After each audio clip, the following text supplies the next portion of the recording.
Bonjour à tous, je suis ravi de vous retrouver sur ma chaîne pour cette nouvelle vidéo de foire aux questions. Alors j'avais posté un petit article sur différents réseaux sociaux en vous demandant de me poser toutes les questions que vous aviez envie de me poser. Et c'est ce que je vais faire aujourd'hui, sans filtre, sans tabou, je vais répondre à toutes vos questions, même les plus surprenantes. Et on verra ce que ça donnera. Alors j'ai rien préparé du tout, c'est de l'impro totale, ce qui permet que je sois le plus spontané possible. J'ai même pas choisi l'ordre des questions, je le découvre là avec vous. Donc on y va. Après une petite gorgée de thé. Alors la première question me vient de ma consoeur Hélène Pori, Hypnose Tarn. Quelle est la séance d'hypnose qui t'a le plus marqué? Alors j'en ai vécu des séances d'hypnose et j'en ai vu des choses surprenantes en hypnose. Mais je pense que la séance qui m'a le plus marqué là tout de suite, c'est une séance avec une patiente qui était sévèrement psychotique et qui ne m'avait pas prévenu de cela. Donc je sentais qu'il y avait anguille sous roche d'une certaine manière, mais pas à ce point-là. Et la séance d'hypnose s'est transformée en exorcisme total, vraiment comme dans le film L'Exorciste. Donc la dame s'est mise à s'agiter dans tous les sens, à convulser, à baver, et puis elle s'est jetée sur moi pour me donner un coup de poing. J'ai dû la remettre sur le fauteuil. Elle a cassé toutes mes tasses. Voilà, c'était très sportif, très punchy. Et surtout, son inconscient ne voulait pas rendre son corps d'une certaine manière. Alors, c'est très particulier, hein, c'est des phénomènes dissociatifs qui existent dans le cas de psychose sévère, mais c'est très impressionnant. C'est pas très grave, mais c'est très impressionnant. Et donc voilà, il a fallu que je bataille, que je prenne la dame par les épaules et que je m'adresse directement à son inconscient en disant « Rends le corps, rends le corps !» Donc voilà, c'était vraiment en mode l'exorciste. Et c'est une séance qui m'a marqué. Et voilà, j'ai toujours un lot de tasses en réserve depuis, au cas où quelqu'un viendrait à recasser mes tasses en séance d'hypnose. Voilà pour la première question. Ouh là là, alors là j'ai Modenko qui sur Facebook me pose pas une seule question, mais plein de questions différentes. Alors ce que je vais faire, c'est que je vais les balayer le plus rapidement possible pour avoir le temps de répondre aux autres questions, mais je vais répondre à chaque question. La première, comment apprendre l'auto-hypnose? Peut-on le faire au quotidien? Quels outils techniques ou stratégies peuvent être facilement mis en œuvre? Pensez-vous faire des vidéos à ce sujet? Est-ce que je vais faire des vidéos sur le sujet? Oui, c'est l'un des objectifs de la chaîne. Je veux vraiment vous apprendre des techniques d'auto-hypnose qui soient faciles à mettre en place, que vous allez pouvoir utiliser par vous-même au quotidien pour pouvoir améliorer votre vie. Comment apprendre l'auto-hypnose? Eh bien, avec mes vidéos qui vont venir. Je réponds le plus franchement possible. Mais sinon, vous pouvez apprendre l'auto-hypnose à travers des livres sur l'auto-hypnose. Malheureusement, j'en ai pas beaucoup à vous recommander. Il y a celui de mon confrère Jérémy Doyen qui est très bien pour commencer sur l'auto-hypnose avec des petits exercices très simples. Mais gardez à l'esprit qu'il y a des millions de façons de faire de l'auto-hypnose. Et j'allais vous dire, il y a autant de façons de faire de l'auto-hypnose que de personnes, mais c'est faux, parce qu'en réalité, il y a déjà pour une seule personne plusieurs façons possibles de faire de l'auto-hypnose. Expérimentez. Testez des techniques d'auto-hypnose que vous pouvez lire sur Internet, dans les livres, etc. ou sur des vidéos YouTube aussi. Testez-les, expérimentez, appropriez-les-vous et essayez de voir ce qui parle le plus à votre inconscient. Et ça va vous permettre de trouver vraiment les choses qui vous conviennent. Vraiment, je vais revenir sur toutes ces questions-là sur ma chaîne. On va en parler en long, en large, en travers, parce que c'est un sujet qui me passionne et c'est quelque chose que moi je fais au quotidien, l'auto-hypnose, depuis plus de 10 ans et j'en fais 1 heure par jour. Donc j'ai expérimenté beaucoup de choses, on va dire, en 10 ans. Et la deuxième question de Modenko, c'était peut-on la faire au quotidien, cette auto-hypnose? Eh bien oui, justement, je viens de répondre en donnant mon exemple personnel. On peut la faire au quotidien, on peut la faire allongée dans son lit, on peut la faire assise dans un fauteuil, on peut la faire sous la douche, on peut la faire en marchant dans la rue ou même en conduisant sa voiture. Ça, je vous demande d'avoir un tout petit peu de pratique avant de le faire. Quels outils techniques ou stratégies peuvent être facilement mis en œuvre pour apprendre l'auto-hypnose, sous-entendu? Expérimenter. Voilà, il n'y a pas de formule secrète, il n'y a pas une formule qui va correspondre à tout le monde, encore une fois, donc il faut vraiment expérimenter et trouver ce qui convient. Mais je veux juste revenir sur quelque chose par rapport à l'auto-hypnose, quelque chose qui est très important, c'est que on l'ignore parfois, mais la méditation et l'auto-hypnose, ce sont deux choses identiques. C'est exactement la même chose.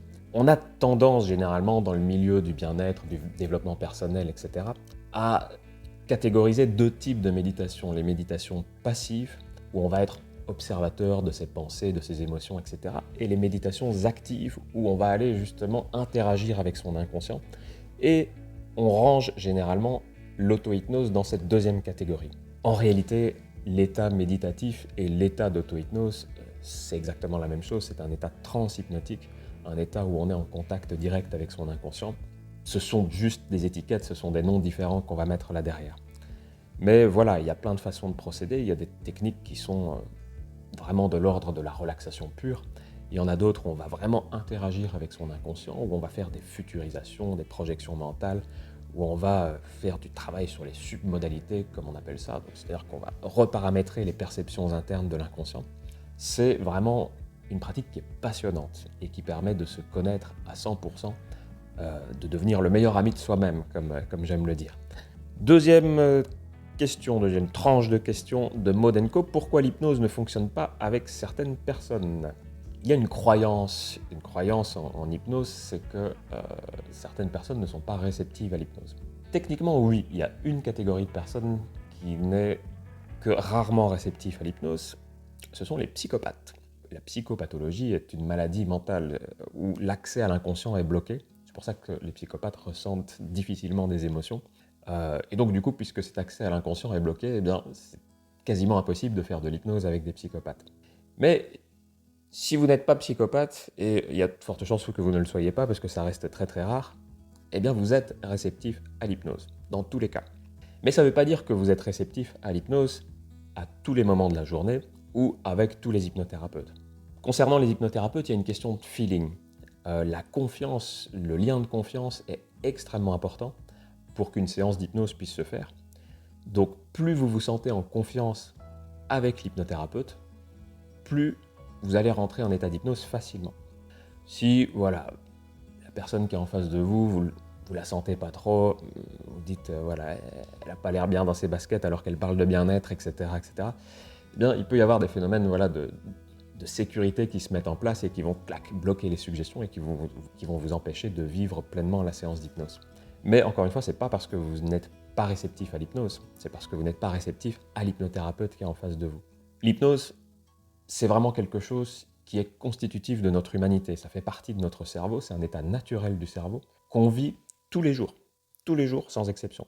C'est tous les états de focus, les états d'absorption, où on est absorbé par une tâche. Ça peut être en faisant un travail particulier, ça peut être en écoutant de la musique, en regardant un film, en lisant un livre, en jouant à un jeu vidéo, etc. Eh bien, c'est ces états où vous êtes dans votre bulle d'une certaine manière et vous oubliez le monde qui vous entoure. Une transe hypnotique peut-elle être effrayante ou bouleversante? Eh bien, je crois que j'ai déjà répondu avec la première question d'Hélène Pori sur quelle est la séance qui m'a le plus marqué. On ne sait jamais ce qui va surgir dans une séance d'hypnose. C'est pour ça que la meilleure qualité de l'hypnothérapeute, c'est son adaptabilité, la capacité à rebondir sur toutes les situations qui lui sont présentées. Peut-on pratiquer des séances n'importe où, en visio, avec des enfants? Oui, on peut pratiquer de l'hypnose partout, dans tous les contextes.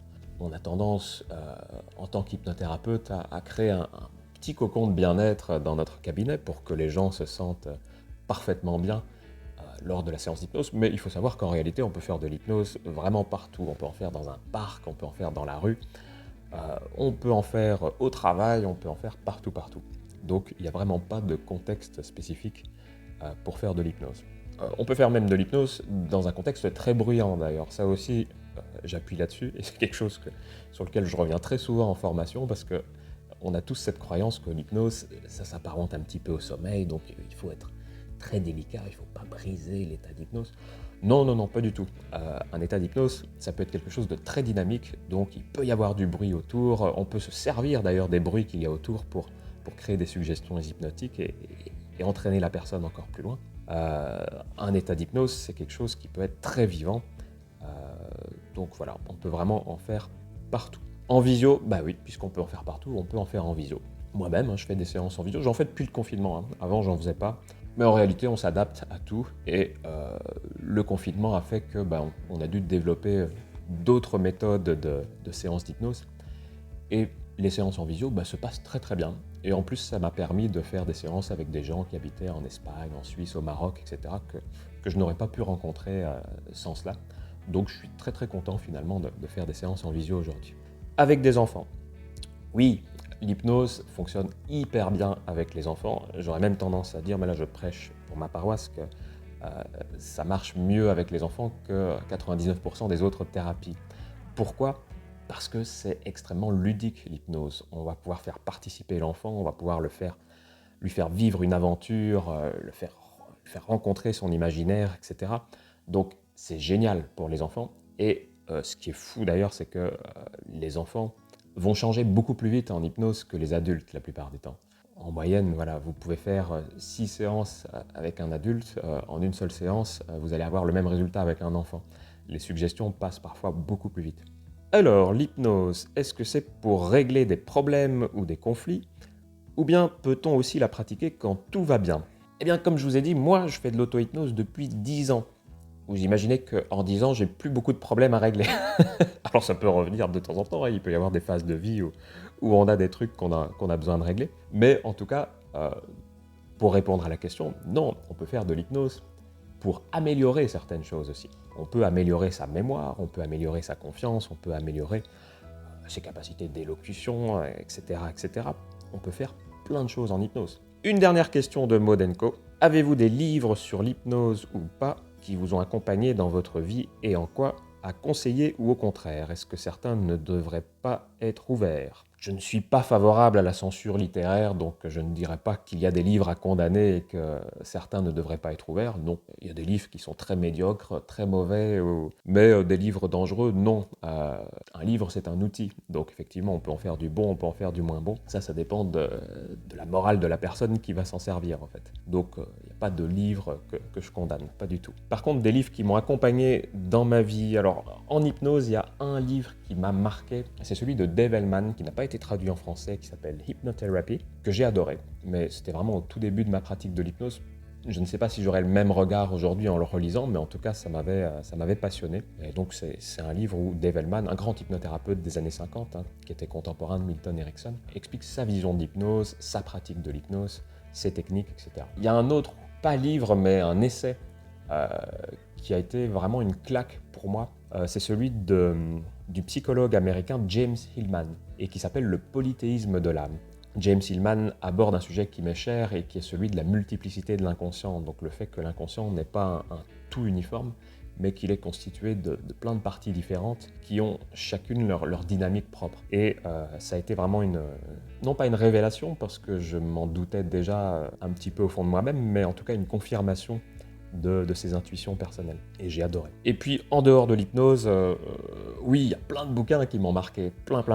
Enfin, en dehors de l'hypnose, James Hillman, c'est pas un bouquin d'hypnose, c'est un essai de psychologie. Mais en dehors du domaine de la psychologie, comme je le dis souvent, s'il y en a un que je devrais emmener sur une île déserte, eh bien, ce serait Le Seigneur des Anneaux de John Ronald Reuel Tolkien. Parce que c'est un livre que j'ai lu quand j'avais 10 ans et que j'ai relu, que j'ai re-relu, que j'ai lu en anglais, etc. Et qui m'a accompagné vraiment durant toute ma jeunesse, mon adolescence et même le début de mon âge adulte. Donc voilà, c'est un livre qui m'est cher pour plein de raisons différentes et que je continue à considérer comme l'un des meilleurs dans tout ce que j'ai pu lire. Et pourtant, j'ai lu dans tous les styles. Alors voilà, on en finit avec les questions de Modenco.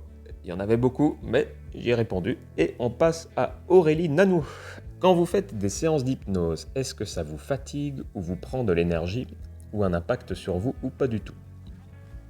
Eh bien oui et non. Il faut que je fasse un petit historique pour répondre à la question. Quand j'ai commencé à pratiquer l'hypnose, oui, j'étais exténué le soir après mes séances. Vraiment, j'avais l'impression que ça me pompait mon énergie, que ça me vidait. Et puis un jour, en auto-hypnose, eh bien, j'ai décidé de travailler à ça. Je me suis mis pour objectif d'inverser la tendance et donc que les séances, au lieu de m'épuiser, me ressourcent. Et ça a marché. Je vous explique un petit peu comment j'ai fait. Mais j'ai fait plusieurs choses. Je ne me souviens plus exactement des détails, mais je me souviens d'une chose. Et je me souviens que j'ai suggéré à mon inconscient de rajouter un petit transformateur, une sorte de recycleur d'énergie négative en énergie positive. C'est tout bête, c'est vraiment une métaphore. Donc j'imaginais que ce recycleur venait aspirer les émotions négatives, tristes, difficiles, la douleur, etc. des personnes que j'accompagnais, et que ça les transformait en énergie positive pour moi et pour la personne en face. Donc du coup, ça me nourrit, ça me permet justement de sortir de mes séances avec plus d'énergie que je n'en avais quand je les débutais.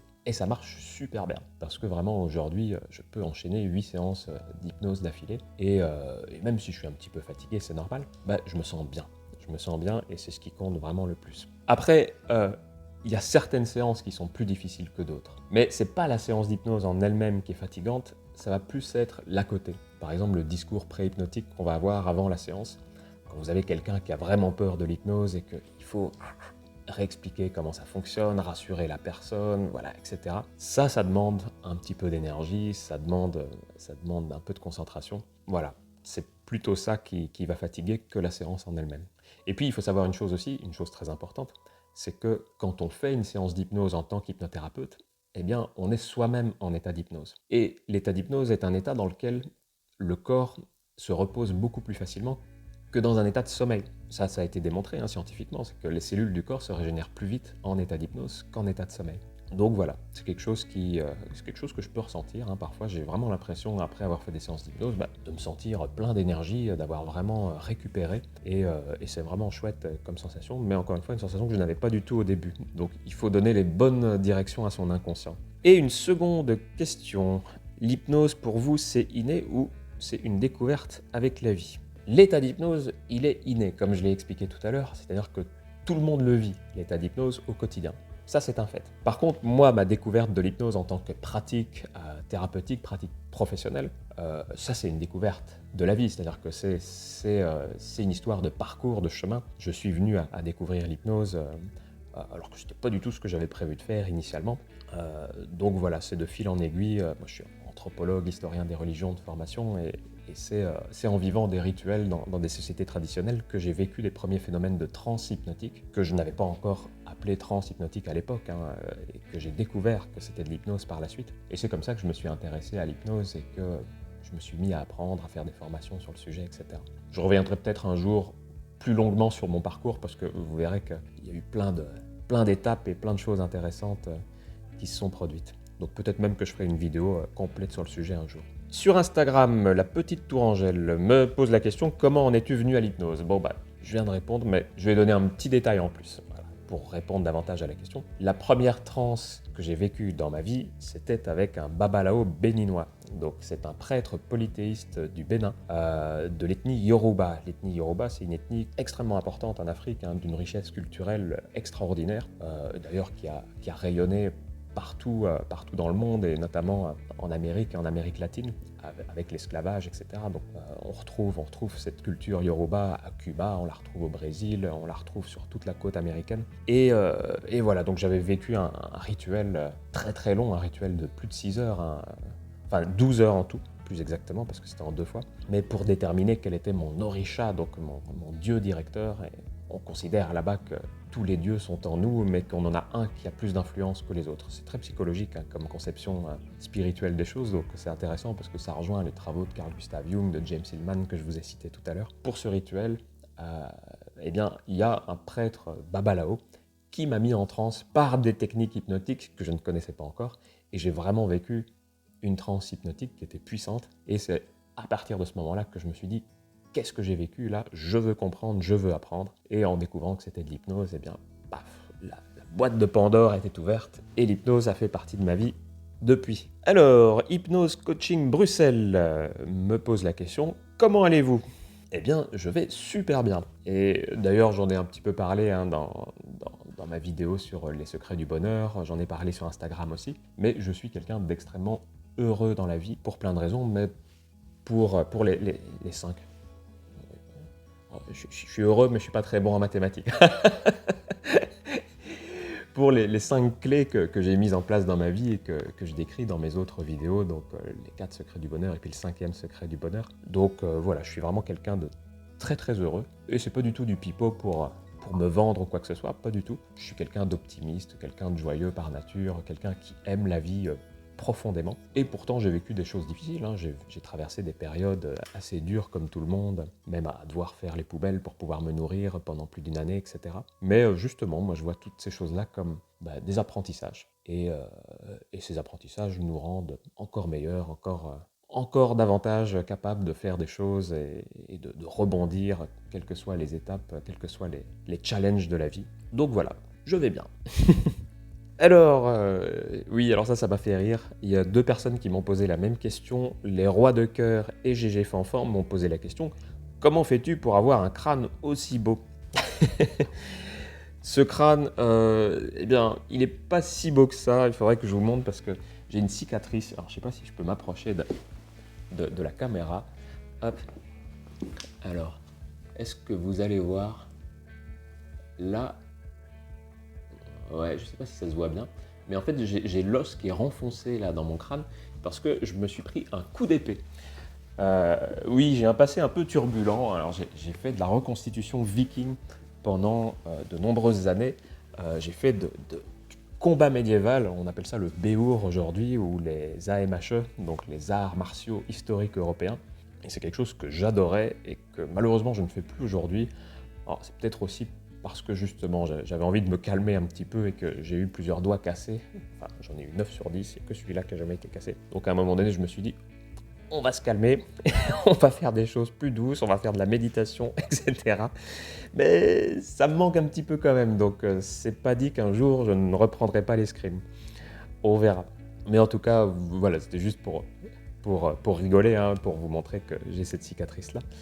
Mais sinon, c'est rasage à l'ancienne avec vraiment un rasoir métallique, pas les rasoirs jetables dégueulasses qui pourrissent la planète, un rasoir à l'ancienne, tous les 3 jours. Donc c'est un petit peu de boulot, parce qu'il n'y a pas que le crâne, il y a aussi la barbe, le contour, les joues, etc. Et puis des petits masques, voilà, avec de l'huile de pâquerette. Alors ça, je vous conseille, c'est assez facile à faire, hein. Vous coupez des pâquerettes, vous les laissez macérer dans de l'huile d'olive pendant plusieurs mois, généralement 3-4 mois. Et ça vous fait une huile qui est extraordinaire pour la peau. Donc voilà, je me fais mes petits masques d'huile de pâquerette avec du bicarbonate de soude généralement pendant 5 minutes avant de prendre ma douche et ça me fait une peau de bébé. Voilà, vous savez tout désormais. Je ne savais pas que je deviendrais youtubeuse beauté un jour, mais on n'en est pas loin. Alors, Alexis Doyen sur LinkedIn me pose la question, est-ce que tout le monde est réceptif à l'hypnose? J'ai déjà répondu. Et Sandrine Rivière me pose une question par rapport à mon tambour chamanique. J'avais posté des photos sur Instagram par rapport à ça il n'y a pas très longtemps. Est-ce qu'on a droit à une démo pour entendre le son de ce tambour? Eh bien, Sandrine, je vais exaucer tes souhaits et voilà. Mon tambour peint avec mes petites mains. Hop. Et alors, c'est pas moi qui ai fabriqué le tambour, hein. Moi je l'ai juste peint. C'est un tambour, c'est la marque Buffalo Drum, je crois. C'est pas une vraie peau, c'est une peau synthétique parce que je trouve ça plus sympa pour les animaux. Et puis surtout parce que j'aime bien emporter ce genre de tambour en forêt, et qu'il pleuve, qu'il vente ou autre, eh bien, la peau ne se détend pas, contrairement à un vrai tambour chamanique où la peau, il faut la réchauffer, il faut la tendre en la plaçant devant les flammes du feu pour qu'elle soit vraiment bien tendue. Donc voilà, hop, je vous fais écouter ce son et je trouve que vraiment cette marque-là, ils ont une super vibration et c'est top.